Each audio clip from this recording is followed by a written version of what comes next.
Hello students, आपका बहुत बहुत स्वागत है मेरे YouTube channel self study help पर। दोस्तों स्टूडेंट्स, आज हम लोग पढ़ने वाले हैं class 8 history chapter number 7 revolt of 1857 का रिवोल्ट। इससे पहले मैंने ये चैप्टर नंबर 7 को मैं एक्सप्लेन करने जा रहा हूँ आज। इससे पहले मैंने चैप्टर 1 से लेकर के 6 के भी वीडियोस बना रखे हैं, एक्सप्लेन कर रखे हैं। उन चैप्टर्स को मैंने एक्सप्लेन किया हुआ है। अगर आपने उनको नहीं देखा है तो वीडियो के डिस्क्रिप्शन में प्लेलिस्ट का लिंक मिल जाएगा, वहाँ से आप देख सकते हैं, या अभी आपके मोबाइल के स्क्रीन पे आई बटन का लिंक आ रहा होगा, उसको भी प्रेस करके आप उन वीडियोस को देख सकते हैं। तो आइए बिना देर के शुरू करते हैं आज का वीडियो। चैप्टर नंबर जो आपका 7 है वो है आपका रिवोल्ट ऑफ 1857। आप सभी जानते हैं कि ब्रिटिश आर्मी से, ईस्ट इंडिया कंपनी से या ब्रिटिश पावर से हम अपने आप को फ्री करने के लिए हमने एक एफ़र्ट किया, और उस एफ़र्ट को 1857 का रिवोल्ट कहा गया। हमने रिवोल्ट कर दिया, हमने विद्रोह कर दिया, हमने बगावत कर दी। किसके खिलाफ? तो ब्रिटिश सुप्रीमेसी के खिलाफ, ब्रिटिश गवर्नमेंट के खिलाफ, ब्रिटिश शासन के खिलाफ। ठीक है, वो रिवोल्ट क्यों हुआ, रिवोल्ट के रीज़न क्या थे, रिवोल्ट हमें क्यों करना पड़ा, रिवोल्ट की नौबत क्यों आई, रिवोल्ट सक्सेसफुल हुआ कि नहीं हुआ, या रिवोल्ट को प्रेस कर दिया गया, दबा दिया गया, क्या हुआ, इन सब के बारे में डिटेल में इस चैप्टर में आपके दिया हुआ है। हम उन्हीं सब चीज़ों के बारे में डिटेल स्टडी करेंगे। सबसे पहला हेडिंग जो आपके बुक में दिया हुआ है वो है कॉजेज़, यानी रीज़न, यानी कि what are the causes of revolt of 1857। 1857 का जो रिवोल्ट हुआ था वो क्यों हुआ, उसके रीज़न क्या थे, उसके कॉजेज़ क्या थे। अब यहाँ हम एक एक करके उन कॉजेज़ को देखेंगे। सबसे पहले जो आपका कॉज आता है वो पॉलिटिकल कॉजेज़। ठीक है, हिंदी में कहें तो राजनैतिक कारण, पॉलिटिकल कॉजेज़ आते हैं। पॉलिटिकल कॉजेज़ कौन कौन से थे? 1857 से पहले लॉर्ड डलहौजी ने एक पॉलिसी बनाई थी, जिसे डॉक्ट्रिन ऑफ लैप्स पॉलिसी कहा जाता है। डॉक्ट्रिन्स ऑफ लैप पॉलिसी के तहत उसमें रूल ये बनाया गया था कि अगर किसी स्टेट में किसी राजा की, कोई राज्य है, कोई स्टेट है, उस राजा की अगर लड़का नहीं है, यानी कोई हायरार्की नहीं है, उनके बाद कोई राजा बनने वाला नहीं है, उनके बाद कोई पावर संभालने वाला नहीं है, यानी उनकी कोई औलाद नहीं है, कोई संतान नहीं है, तो ऐसे राज्य को ब्रिटिश अपने स्टेट में मिला लेंगे, यानी वो ब्रिटिश स्टेट हो जाएगा, वो इंडिया के स्टेट का पार्ट नहीं रह जाएगा। उस पर कंट्रोल किसका हो जाएगा? तो ब्रिटिश लोगों का हो जाएगा। और इस डॉक्ट्रिन के तहत सतारा, नागपुर, झांसी और ऐसे ऐसे बहुत से स्टेट्स को मिला लिया गया। झांसी को मिला लिया गया, सतारा को मिला दिया गया, नागपुर को मिला दिया गया, और भी धीरे धीरे एक एक करके बहुत सारी इंडियन स्टेट को डॉक्ट्रिन्स ऑफ लैप्स के तहत क्या किया गया कि ब्रिटिश राज्य में, ब्रिटिश स्टेट में मिला दिया गया। तो लोगों में गुस्सा बढ़ता चला गया। ये तो सरासर अन्याय था भाई, अगर राजा का लड़का नहीं रहा तो प्रजा में से कोई भी राजा बन सकता है, पूरे स्टेट में से किसी को राजा बना दिया जा सकता था। लेकिन लॉर्ड डलहौजी ने तो भाई स्टेट को हड़पने की एक पॉलिसी बनाई थी, और उसी पॉलिसी के अंतर्गत एक एक करके राज्य हड़प लिए गए। ब्रिटिश कंट्रोल में सारे राज्य चले गए एक एक करके। तो उसका गुस्सा अलग से था। उसके बाद से क्या हुआ? Annexation of Awadh. अवध में, ठीक है, जो हिंदू मुस्लिम थे, ब्रिटिश वालों ने उनका ख्याल अच्छे से नहीं रखा, और अवध को लेकर के ब्रिटिश ऑफिसर्स की पॉलिसी जो क्लियर नहीं थी, तो अवध वालों का इसका गुस्सा था। तो 1857 के रिवोल्ट में ये भी एक बहुत बड़ा रीज़न बना, कॉज बना। उसके बाद से disrespect of emperor Bahadur Shah. उस टाइम जब 1857 में रिवोल्ट हुआ था, उससे पहले तो इंडिया में जो मुग़ल एम्परर थे, दिल्ली सल्तनत में जो मुग़ल एम्परर थे, उनका नाम था बहादुर शाह जफ़र।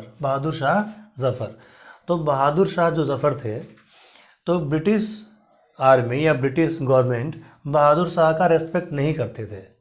ठीक है, वो बहादुर शाह को एम्परर या सम्राट नहीं समझते थे, उनको अपने से जूनियर समझते थे, उनको अपने से नीचे समझते थे।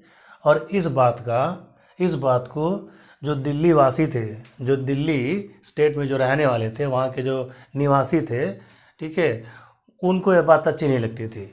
चाहे हिंदू हो या मुसलमान हो, बहादुर शाह सम्राट थे, एम्परर थे, दिल्ली के सुल्तान थे, तो उनका रेस्पेक्ट होना चाहिए था।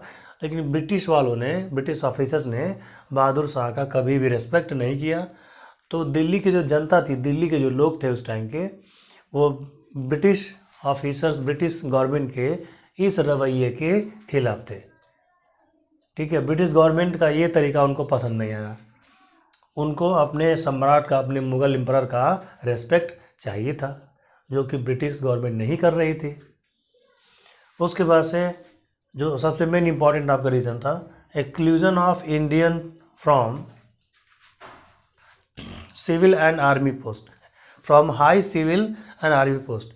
सिविल में जो हाई पोस्ट हुआ करती, जो हाई जॉब हुआ करती थी, और आर्मी में भी जो हाई पोस्ट या हाई जॉब हुआ करती थी, उसमें इंडियन लोग जो नौकरी नहीं कर सकते थे, उस पर केवल बस ब्रिटिश लोग जा सकते थे। अगर सिविलियन पोस्ट है, कोई ऑफिसर की पोस्ट है सिविल में, तो उसमें भी जो टॉप क्लास के पोस्ट पे रहेंगे वो भी आपके ब्रिटिश ऑफिसर्स रहते थे, अंग्रेज रहते थे, ब्रिटिश वाले रहते थे। और आर्मी की जितनी हाई पोस्ट थी, जो डिमांडिंग या कंट्रोलिंग पोस्ट थी, उस पर भी क्या थे आपके, तो ब्रिटिश ऑफिसर्स ही बैठते थे। ब्रिटिश ऑफिसर्स का ही सिलेक्शन होता था। जो इंडियन लोग हुआ करते थे उनका सिलेक्शन नहीं होता था। इंडियन लोग आर्मी में सूबेदार से ऊपर के पोस्ट पे नहीं जा सकते थे। ऊपर की जितनी पोस्ट थी, जितनी हाई क्लास की पोस्ट हुआ करती थी, चाहे सिविलियन हो चाहे आर्मी हो, उस पर इंडियन लोगों की मनाही थी। तो ये भी बहुत बड़ा रीज़न था। इससे भी बहुत बड़ा डिससेटिस्फैक्शन फैला लोगों में। जो इंडियन लोग थे और वो असंतोष की भावना उनमें आ गई। ठीक है, वो अपने आप को हीन समझने लगे। वो समझ गया कि ब्रिटिश ऑफिसर्स, ब्रिटिश गवर्नमेंट हमको इक्वलिटी की नज़र से नहीं देखती है, हमको नीचा समझती है, हमको जूनियर समझती है, और हमको ये अपने बराबर नहीं समझते। ठीक है, ये हमारी रिस्पेक्ट नहीं करते। तो ये सभी रीज़न आपके क्या थे, पॉलिटिकल रीज़न थे, जिसकी वजह से मजबूर होकर के इंडियन लोगों को ब्रिटिश गवर्नमेंट के खिलाफ रिवोल्ट करना पड़ा। अब आइए इकोनॉमिक रीज़न देख लेते हैं कि इकोनॉमिकली क्या रीजंस थे। ठीक है, पॉलिटिकल कॉजेज़ के बाद एक और आपका कॉजेज़ आता है, इकोनॉमिक कॉजेज़। तो इकोनॉमिक्स के तरफ से इकोनॉमिकली भी कुछ ऐसे कॉजेज़ थे जिनकी वजह से हम इंडियंस को मिल करके और ब्रिटिश गवर्नमेंट के खिलाफ रिवोल्ट आपका करना पड़ा। और वो इकोनॉमिक कॉजेज़ क्या क्या थे, इसको भी आप देख लीजिए। इकोनॉमिक कॉजेज़ में सबसे पहला जो कॉज आता है, सबसे पहला जो रीज़न आता है, सबसे पहला जो कारण आता है, destruction of Indian cottage industry. Cottage industry का मतलब क्या होता है, छोटे मोटे उद्योग, लघु उद्योग, ठीक है, हथकरघा उद्योग, हैंडीक्राफ्ट, जो हाथों से सामान बनाए जाते थे। छोटे मोटे जो उद्योग थे, स्मॉल स्केल जो इंडस्ट्रीज़ थी इंडिया में उस टाइम, तो स्मॉल स्केल इंडस्ट्रीज़ को ब्रिटिश वालों ने, अंग्रेज़ों ने क्या कर दिया, पूरा का पूरा बर्बाद कर दिया। उन्होंने पूरा का पूरा बर्बाद कैसे किया, क्योंकि ब्रिटिश यहाँ पे आए थे तो रेवेन्यू कमाने के लिए आए थे, पैसा कमाने के लिए आए थे। ठीक है, यहाँ के लोगों का भला करने के लिए वो नहीं आए थे। यहाँ की सॉइल फर्टाइल थी, यहाँ की एग्रीकल्चर कंडीशन अच्छी थी, एटमॉस्फेयर अच्छा था, एग्रीकल्चर करने के लिए सूटेबल इन्वायरमेंट था। तो उन्होंने वही रूल बनाए जो उनको सूट करते थे, और वही रूल बनाए जिससे ज़्यादा से ज़्यादा अर्निंग, ज़्यादा से ज़्यादा रेवेन्यू यहाँ पे कलेक्ट हो सके, ज़्यादा से ज़्यादा पैसे कलेक्ट हो सकें, और कलेक्ट करके पैसे वो अपने कंट्री इंग्लैंड या ब्रिटेन भेज पाएँ। ठीक है, तो उन्होंने छोटे मोटे भारत के उद्योग थे, जो शहर थे, गांव जो उद्योग थे, उन पर ध्यान नहीं दिया, उनको पैसा नहीं दिया, उनको किसी प्रकार का हेल्प नहीं दिया, उनके लिए मार्केट नहीं प्रोवाइड कराया। तो धीरे धीरे एक एक करके जो इंडियन कॉटेज इंडस्ट्री थी वो धीरे धीरे करके तबाह हो गई। तो अब उसमें काम करने वाले जितने थे सारे के सारे बेरोजगार हो गए। तो उनके मन में गुस्सा था, क्योंकि वो ऐसा सिस्टम नहीं चाहते थे। उसके बाद से रेवेन्यू पॉलिसी जो थी ब्रिटिश वालों की, जब ब्रिटिश यहाँ पे आए तो देखा कि यहाँ पे एग्रीकल्चर कंडीशन अच्छी है, यहाँ का एटमॉस्फेयर अच्छा है, यहाँ बहुत टाइप की क्रॉपिंग की जा सकती है, बहुत प्रकार की खेती, एग्रीकल्चर किया जा सकता है। तो यहाँ हम जो खेती करते थे, हम जो फूड वगैरह उगाते थे, जो क्रॉप्स उगाते थे, उन पे उनका ध्यान नहीं गया। उन्होंने क्या किया कि कॉमर्शियल क्रॉप्स उगाने का डिसीजन लिया, और ब्रिटिश वालों ने, ब्रिटिश गवर्नमेंट ने एग्रीकल्चर का कॉमर्शलाइजेशन कर दिया। यानी जो एग्रीकल्चर अनाज पैदा करने के लिए किया जाता था, फूड ग्रेन्स पैदा करने के लिए किया जाता था, खाने पीने के लिए या जीवन जीने के लिए किया जाता था, अब अंग्रेज़ों ने उस एग्रीकल्चर को क्या बना दिया, तो बिजनेस बना दिया, बिजनेस रिलेटेड बना दिया, व्यापारिक बना दिया। और वो ऐसी क्रॉप्स की क्रॉपिंग करने लगे जिनको डायरेक्ट सेल करके वो पैसा कमा सकते थे। जैसे ओपीएम हो गया, शुगर केन हो गया, कॉटन हो गया, इंडिगो हो गया। ठीक है, ओपीएम, शुगर केन, इंडिगो, और आपका ओपीएम, शुगर केन, इंडिगो और कॉटन। ठीक है, बाद में टी कॉफ़ी भी उसमें आ गया। तो ये जो आपकी क्रॉप थी, इसको डायरेक्ट सेल करने से ज़्यादा पैसा मिलते थे, और ये फूड ग्रेन्स में नहीं आते थे। अब यहाँ के लोग वीट, राइस, मेज़, मस्टर्ड ये सब उगाने के लिए जाने जाते थे। जो खाद्यान्न फसलें थी, जो फूड क्रॉप थी, यहाँ के लोग फूड क्रॉप उगाते थे और कुछ स्टॉक करते थे, कुछ खा लेते थे। थ्रू आउट द ईयर ये काम चलता रहता था। वो वीट, राइस स्टॉक करते थे, फिर बोते, फिर खाते, फिर बोते, फिर खाते। लेकिन जब कमर्शलाइजेशन कर दिया और कॉन्ट्रैक्ट फार्मिंग हो गई, तो जितने फार्मर थे वो सब के सब अपने ही फील्ड में, अपने ही खेतों में जो क्या बन गए, लेबर बन गए, मजदूर बन गए, और कम से कम पैसे में उनसे काम कराया जाता था। सारी की सारी एग्रीकल्चर को क्या कर दिया, ब्रिटिश वालों ने चौपट कर दिया। उसके बाद से पीजेंट्स, वीवर्स, क्राफ्ट्समैन्स, एक्सप्लॉयटेशन। उसके बाद से जो पीजेंट्स थे, जो वीवर्स थे, जो क्राफ्ट्समैन थे, क्राफ्ट्समैन का मतलब जो सामान बनाते थे हाथों से, वीवर का मतलब बुनने वाले, कपड़ा बुनने वाले, चादर बुनने वाले, पीजेंट्स मतलब किसान, फार्मर। तो इनका एक्सप्लॉयटेशन होने लगा। अब इनको अपनी मर्ज़ी से काम नहीं करने दिया जाता था। ईस्ट इंडिया कंपनी के जो ऑफिसर कहते थे, तो वो ईस्ट इंडिया कंपनी के ऑफिसर के सर्वेंट जैसे, उनके नौकर जैसे ये वो काम करते थे। ईस्ट इंडिया कंपनी जितना चाहती थी इनसे काम कराती थी, और जो चाहती थी वो पेमेंट इनको देती थी। कम से कम पेमेंट में इनसे मैक्सिमम से मैक्सिमम काम कराए जाते थे। तो इनकी भी इकोनॉमिक कंडीशन क्या होने लगी, बुरी होने लगी, ख़राब होने लगी, और ये भी बहुत ज़्यादा घाटे में जाने लगे। ठीक है, इनकी इनकम कम हो गई, और कम इनकम में इनको अपना जीवन जीना बड़ा मुश्किल लगने लगा। उसके बाद से जो फोर्थ रीज़न था आपका, मशीन मेड प्रोडक्शन। यहाँ इंडिया में उस टाइम हैंडमेड प्रोडक्शन हुआ करता था, हैंडीक्राफ्ट का ज़माना था। हाथों से सारे प्रोडक्ट बनाए जाते थे। जितने भी प्रोडक्ट बनाए जाते थे वो सारे के सारे आपके किससे बनाए जाते थे, तो हाथों से ही बनाए जाते थे। तो जब ब्रिटेन वाले यहाँ पे आए, तो 18वीं सेंचुरी एज ऑफ इंडस्ट्रियलाइजेशन कही जाती है। 18वीं सेंचुरी तक आते आते ब्रिटेन में इंडस्ट्रियलाइजेशन हो चुका था, औद्योगिकरण हो चुका था, वहाँ मशीनों से सामान बनने लगे थे। तो यहाँ भी इन्होंने क्या किया कि मशीनों से प्रोडक्शन करना चालू किया, और जब मशीनों से प्रोडक्शन करना चालू हुआ तो यहाँ के लोगों को मशीनों का नॉलेज नहीं था। ठीक है, तो सारे के सारे क्या हो गए, बेरोजगार हो गए। ज़बरदस्त तरीके से गरीबी फैल गई, ज़बरदस्त तरीके से लोग बेरोजगार होने लगे, लोगों का काम धंधा, लोगों का जॉब उनसे छीनने लगा। तो ये सारे रीज़न आपके क्या थे, इकोनॉमिक रीज़न थे।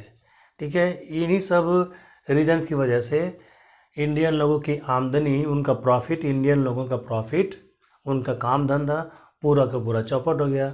प्रॉफिट उनका बहुत से बहुत कम हो गया।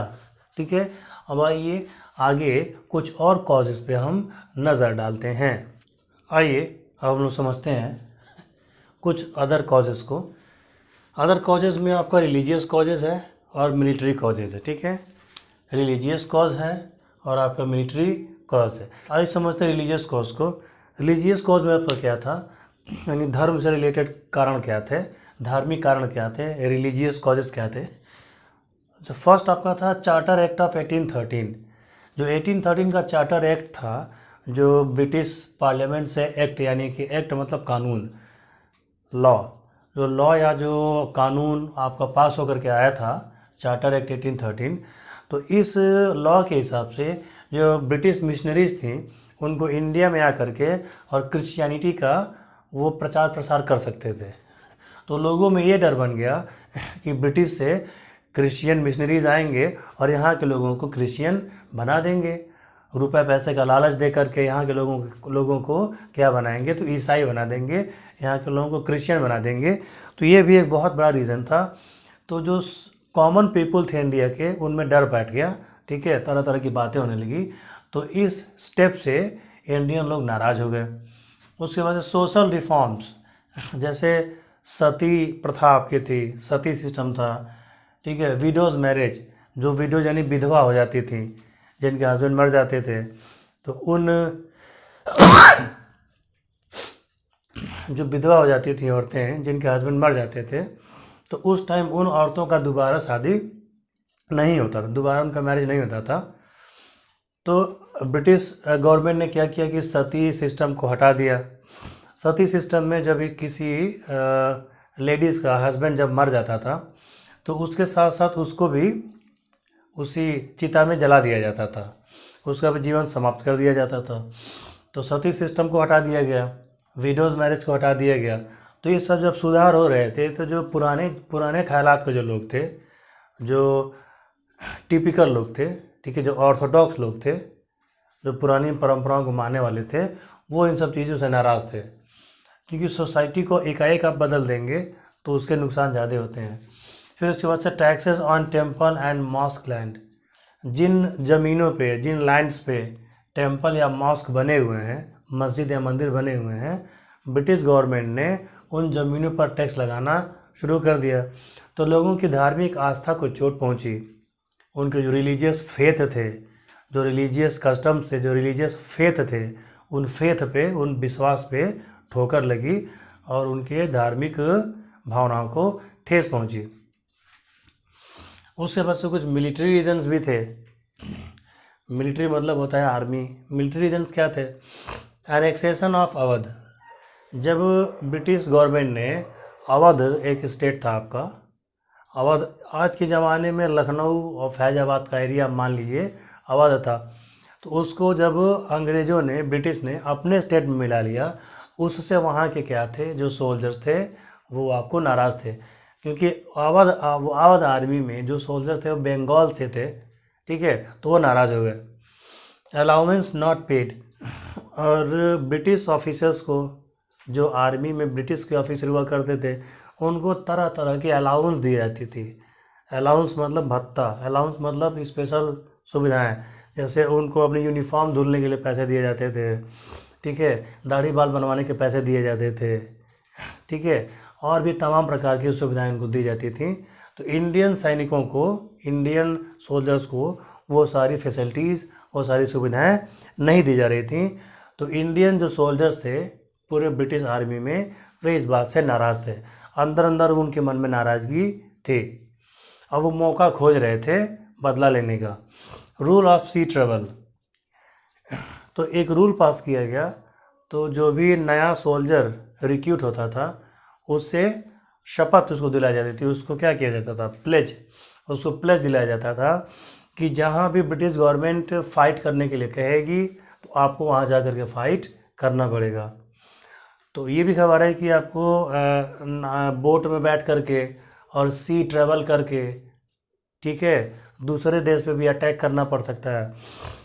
तो उस बात से वो सैनिक जो है कि नाराज़ हो गए।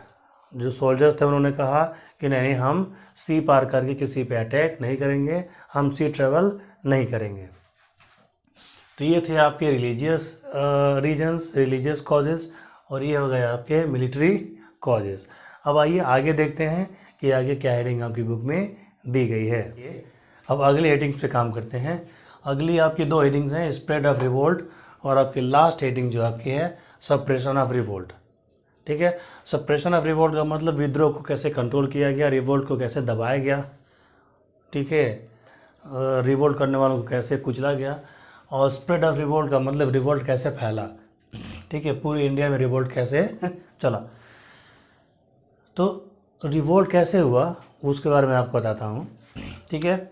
हुआ ये था कि बैरकपुर में, ठीक है, 34 रेजिमेंट, 34 रेजिमेंट की जो आर्मी की जो टुकड़ी थी, जो आर्मी रेजिमेंट थी 34 की, मेरठ में, ठीक है। वहाँ से मामला बिगड़ा। हुआ क्या कि पहले जो राइफ़ल यूज़ करते थे, जो ब्रिटिश आर्मी में जो राइफ़ल चलाने के लिए दी जाती थी सोल्जर्स को, पहले राइफ़ल दूसरी हुआ करती थी। उसके बाद से रॉयल इनफील्ड नाम की राइफ़ल आई। तो रॉयल इनफील्ड नाम के राइफ़ल में जो गोली, जो कारतूस यूज़ किया जाता था, जो गोली यूज़ की जाती थी, उस कारतूस में काऊ और सूअर, गाय और सूअर की चर्बी लगी होती थी।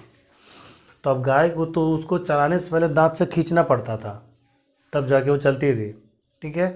तो अब गाय का चर्बी लगा था तो हिंदू उससे नाराज़ हो गए, और सूअर की चर्बी लगी थी तो मुसलमान उससे नाराज़ हो गए। तो धीरे धीरे वो सैनिकों ने ये तय किया कि वो इस राइफ़ल को यूज़ नहीं करेंगे, वो इस राइफ़ल से गोली नहीं चलाएंगे, उनको कोई दूसरी राइफ़ल दी जाए। तो इस बात पे जो अंग्रेज ऑफिसर्स थे वो टाइट हो गए कि नहीं नहीं, चलाना है तो आप इसी का यूज़ करिए, आपको दूसरा नहीं दिया जाएगा। तो ब्रिटिश आर्मी ने इसको अपने ऑर्डर न मानने जैसा समझा। उन्होंने देखा कि इंडियन सोल्जर्स हैं, ये तो ब्रिटिश ऑफिसर का हुक्म नहीं मान रहे हैं, उनका ऑर्डर नहीं मान रहे हैं। आर्मी में ऑर्डर मानना इम्पॉर्टेंट समझा जाता है। ऑर्डर नहीं माना गया, और धीरे धीरे जब ज़्यादा प्रेशर बनाया गया तो 34 रेजिमेंट के मंगल पांडे ने, जो बलिया डिस्ट्रिक्ट यूपी के रहने वाले थे, उन्होंने क्या कर दिया, रिवोल्ट कर दिया और अपने सार्जेंट पे गोली चला दी। जो इनके आर्मी के बॉस थे, जो हेड थे, उन पर गोली चला दी और रिवोल्ट कर दिया। उसके बाद से धीरे धीरे ये रिवोल्ट हर जगह फैला। फिर बैरकपुर के बाद मेरठ के जो सोल्जर्स थे उन्होंने कर दिया, फिर बंगाल के सोल्जर्स ने कर दिया, फिर कानपुर के सोल्जर्स ने कर दिया, ठीक है। ऐसे अलग अलग जगह पे अलग अलग आर्मी के रेजिमेंट ने रिवोल्ट करना शुरू कर दिया। और धीरे धीरे कानपुर, लखनऊ, अवध, ठीक है, बंगाल, बिहार, जो हर जगह, हर स्टेट में धीरे धीरे ये रिवोल्ट आपका फैलता चला गया। जहाँ तक बात करें लखनऊ की, तो लखनऊ में रिवोल्ट का जो लीडरशिप थी वो बेगम हजरत महल ने किया। बेगम हजरत महल, इनको वहाँ का लीडर बनाया गया कि लखनऊ में जो रिवोल्ट होगा, ठीक है, वो उसकी जिम्मेदारी आप संभालेंगे। बिहार की बात करें तो बिहार में कुंवर सिंह ने रिवोल्ट का जिम्मा अपने ऊपर लिया, वो वहाँ लीडर बनाए गए, ठीक है। उसके बाद से कानपुर की अगर बात करें तो कानपुर में नाना साहिब थे। कानपुर और ग्वालियर में नहीं, कानपुर में नाना साहब ने लीडरशिप संभाला और रिवोल्ट में इंडियंस की तरफ से लड़े, वो इंडियन के लीडर बनकर के लड़े, ठीक है। झांसी की बात करें तो झांसी में जो रिवोल्ट की लीडरशिप थी, जो रिवोल्ट संभालने का जिम्मा था, वो रानी लक्ष्मीबाई ने अपने कंधों पर ले लिया। तो जैसे आपने देखा, झांसी में रानी लक्ष्मीबाई अंग्रेज़ों के खिलाफ लड़ रही थी, कानपुर में नाना साहब रिवोल्ट कर रहे थे ब्रिटिश गवर्नमेंट का, बिहार में कुंवर सिंह ने रिवोल्ट किया, लखनऊ में बेगम हजरत महल ने रिवोल्ट किया। इसी प्रकार से फैज़ाबाद, आसाम, ठीक है, बंगाल, ठीक है, हर जगह अलग अलग लीडरशिप बना दी गई थी, ठीक है। और दिल्ली में खुद बहादुर शाह जफ़र इसको लीडिंग कर रहे थे, लीड कर रहे थे, ठीक है। तो धीरे धीरे रिवोल्ट आपका फैलने लगा और बहुत अच्छी तरीके से हर जगह रिवोल्ट आपका फैल गया। लेकिन अनफॉर्चुनेटली रिवोल्ट जो था ये वो सक्सेसफुल नहीं हो पाया। हम अंग्रेज़ों को बुरी तरीके से हरा नहीं पाए और अंग्रेज़ इंडिया छोड़ करके नहीं गए।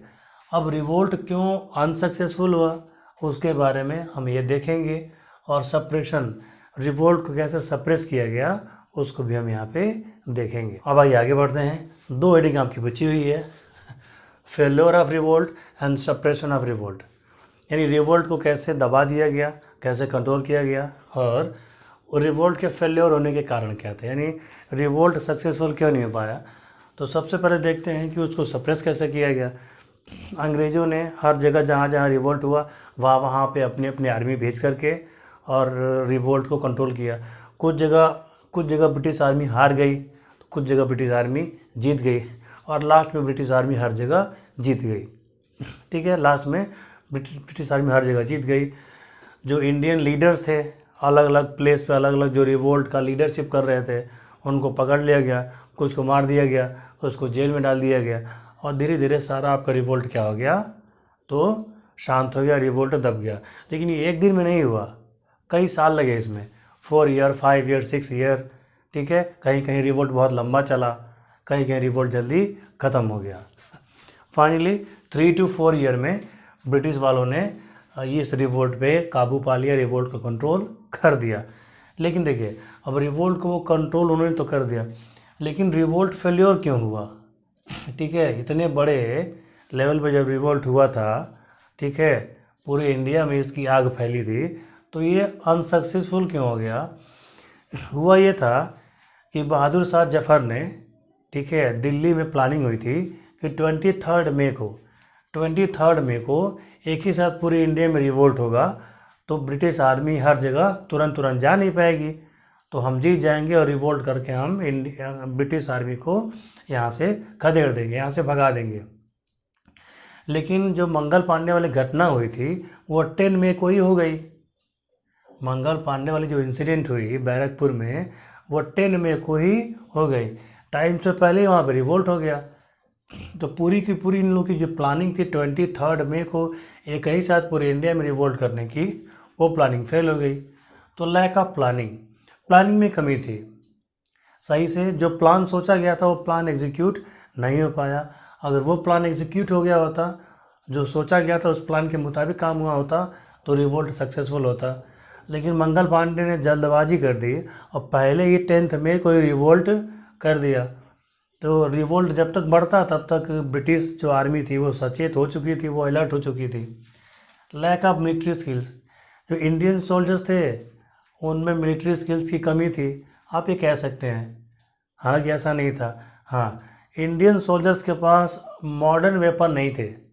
ब्रिटिश आर्मी के पास जो मॉडर्न वेपन थे, गोला बारूद था, वेपन थे, तोपें थी, इंडियन सोल्जर्स के पास मॉडर्न वेपन नहीं थे। ठीक है, वो पुराने वेपन से लड़ते थे। तो ये भी एक प्रकार का आपका रीज़न रहा रिवोल्ट के फेलियर होने का। एटीट्यूड ऑफ रूलर्स, कुछ जो आपके रूलर्स थे इंडिया में, कुछ रूलर्स ने इंडिया में थे, तो वो उन्होंने रिवोल्ट में हिस्सा नहीं लिया, बल्कि उल्टा उन्होंने रिवोल्ट में ब्रिटिश आर्मी की मदद की, ब्रिटिश गवर्नमेंट की मदद की। जैसे सिंधिया, ग्वालियर के जो सिंधिया थे, ठीक है, होलकर थे, इंदौर के जो होलकर थे, आपके ग्वालियर के जो सिंधिया घराने के, सिंधिया ये राज घराना था, ये राजा थे, होलकर भी इंदौर में राजा थे। तो इन लोगों ने क्या किया कि इंडियन लोगों के साथ मिल करके लड़ाई नहीं लड़ी, बल्कि ब्रिटिश आर्मी का साथ दिया, अंग्रेज़ों का इन्होंने, ब्रिटिश गवर्नमेंट का इन्होंने साथ दिया। तो अपने ही लोग जब गद्दारी करने लगेंगे, अपने ही लोग जब धोखा देने लगेंगे, तो रिवोल्ट सक्सेसफुल कहाँ हो पाता। उसके बाद से लिमिटेड सपोर्ट, ठीक है, इनको लिमिटेड सपोर्ट मिला। तो ये अब अलग अलग स्टेट में हो रहा था, तो जिस स्टेट में हो रहा था उस स्टेट में तो सपोर्ट मिल रहा था, अगर दूसरे स्टेट में जाना पड़ता तो वहाँ सपोर्ट नहीं मिलता था, पूरा का पूरा सपोर्ट नहीं मिल पाया। यहाँ के जो कॉमन पीपुल थे, कॉमन पीपुल भी उसमें पूरी तरीके से सपोर्ट नहीं कर पाए। कुछ तो अंग्रेज़ों के डर से सपोर्ट नहीं किए, जो बिजनेसमैन फैमिली थी, जो व्यापारी वर्ग था, जो यहाँ का जो बिजनेसमैन फैमिलीज थी, वो भी नहीं आए। जो यंग स्टूडेंट्स थे, ठीक है, जो इंग्लिश मीडियम स्कूलों में एजुकेशन लिए हुए थे, वो अंग्रेज भक्त हो चुके थे, वो भी इस रेवोल्यूशन में, इस रिवोल्ट में साथ नहीं आए। उसके बाद जो मेन रीज़न था आपका वीक लीडरशिप। बहादुर शाह जफर एक बूढ़ा सम्राट था, बूढ़ा एम्परर था, वो सही से लीडरशिप नहीं कर पाया। कोई यंग ब्लड रहा होता तो बात दूसरी होती और तस्वीर कुछ अलग होती। ठीक है, तो सप्रेशन भी मैंने आपको बता दिया और मैंने आपको रिवोल्ट के फेल्योर का रीज़न भी मैंने आपको बता दिया। ठीक है, अब यहाँ जा कर के आपका ये चैप्टर एंड होता है। ठीक है, आपको वीडियो पसंद आई हो तो इसे लाइक करें, मेरे चैनल को सब्सक्राइब किए बिना आप ना जाएं, बेल आइकन प्रेस कर दें, सब्सक्राइब बटन प्रेस कर दें, चैनल को सब्सक्राइब कर दें। मिलते हैं आपसे एक नए चैप्टर के साथ। अगले वीडियो में हम लोग चैप्टर नंबर 8 एक्सप्लेन करेंगे हिस्ट्री का। ये मैंने आपको चैप्टर 7 एक्सप्लेन किया था। ठीक है, तो मिलते हैं आपसे अगले वीडियो में, तब तक के लिए जय हिंद।